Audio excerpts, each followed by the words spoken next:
Well, Anthony, coming up, we mentioned it. Hope White was going to be on, and again, we apologize for those technical difficulties, but she will be at the 3PL Summit. 3PL Summit is coming up Tuesday, July 21st at 9. Oh, Hope is here on the line. Okay, well, I guess we have a few minutes for Hope. Let's bring her up just real quick. We'll wrap up with her. Hey, Hope, what's happening? Oh, we see you now, too. You look beautiful. What's happening? Well, thank you. You know, I did do my hair for this show. Well, okay. So, Hope, introduce yourself really quick. We don't have a ton of time, so we'll ask you a little bit about the wage gap between women in offices, and we'll just talk a little bit about your hiring practices. So, first of all, introduce yourself, Hope White. Really quickly, I'm Hope, CEO of HD White Logistics, third-party logistics provider out of the Atlanta market. We supply dry-van, flatbed, reefer, and also we are working into the warehousing cross-docking space. Hope, and I'm sorry I haven't had you on Freakonomics yet, but I am hoping to get you on there soon, and definitely interested in hearing on how you got your start in the supply chain and logistics industry.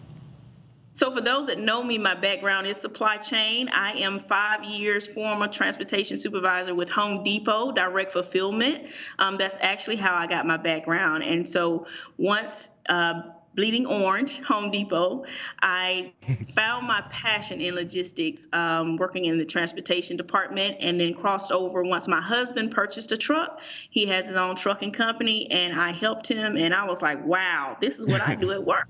Now, Hope shared. I had Hope on What the Truck because I noticed that Home Depot thing in her background, and this was near the beginning of the pandemic when a ton of people had started to be like, I need to do home improvement projects because I'm working from home, and who would know better about handling that stuff than Hope? Hope, we covered a lot about hiring and race and stuff, and we only have a couple of minutes, so maybe we can focus really quickly on the wage gap between women and men in offices. First of all, why does that take an act of Congress? And B, how do you as a women business owner singe that gap?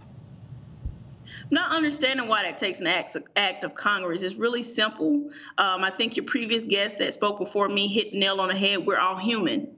Okay, a person is a person. I think suppliers, employers need to do a better job of bridging the gap with the wages by first having open, honest conversations on why these wage gaps are even there. I don't think anybody wants to have those conversations. We're putting Band-Aids on the issue versus having open conversations and being receptive to the responses that you get from those that are being affected by the lesser wages. Yeah, we gatekeep this stuff, right, Anthony? So we don't have to. So you get in trouble for talking about it. So you can't talk about race or diversity or wage things. Oh, that's political. Yeah. Mm-hmm. And one of the other things that our last guest was mentioning was just the demographics of the industry, and Hope, being not only a minority but also a woman in the industry. What is some of the advice that you can give to other women that are considering a career in this space? Stay consistent. Know who you are. Know what you bring into the table, and be able to offer that value-add service to your customer. Speak that first, and no customer should be looking at your gender because they want their service, taken care of. I think one of the challenges that women face in the industry is that because we're women, we try to play into the male role, but I don't do that. I stay very consistent with who I am. My brand comes first. The services that I provide and my relationship that I build with the customer is always my priority. Matt Henning in our comments, he said something that's really insightful. We mentioned that.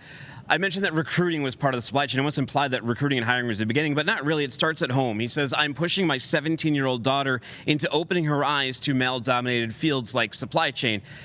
These worldviews are formed in our houses and our communities before you ever talk to the recruiter. Right. How do we make that a little bit better? Is it starting at home, Hope? Yeah, it is starting at home. I'm a mother. I have 2 boys, 2 girls. And one of the challenges we face in our household, and it just comes about culture and your upbringing. That's all it comes from. Everybody does dishes. Everybody does laundry. We got to take away these women are set to do certain tasks and boys are set to do certain tasks. It's equal. Women can do anything a man can do. It's just totally up to that female. So we got to take that away, and that goes along in supply chain. Giving those opportunities. Hope. Yeah, Hope, we are running short on time. Where do people go to learn more? And I know they're going to see you again at the 3PL Summit on Tuesday. Yeah, they'll see me at the 3PL Summit on Tuesday, but www.hdwhitelogistics.com or hopewhiteconsulting.com, and we can help you out. Thank you, Hope White, and thank you to all of our guests for joining us today. You can find Anthony Smith on LinkedIn. Continue the conversation with him or myself, Timothy Dooner. That's DOONER. Download this show on Freightcast. You can listen to the audio version. Download the FreightWaves TV app, and you want to do that because you can watch that 3PL Summit Tuesday, July 21st, for the price of free. Free? Oh. Not a lot of free things these days, Dooner. That's free, though. Jeez, man. I like the free and open conversation we had today. Yeah. We had an amazing panel of guests, and I'm excited about connecting with each and every one of them and learning more.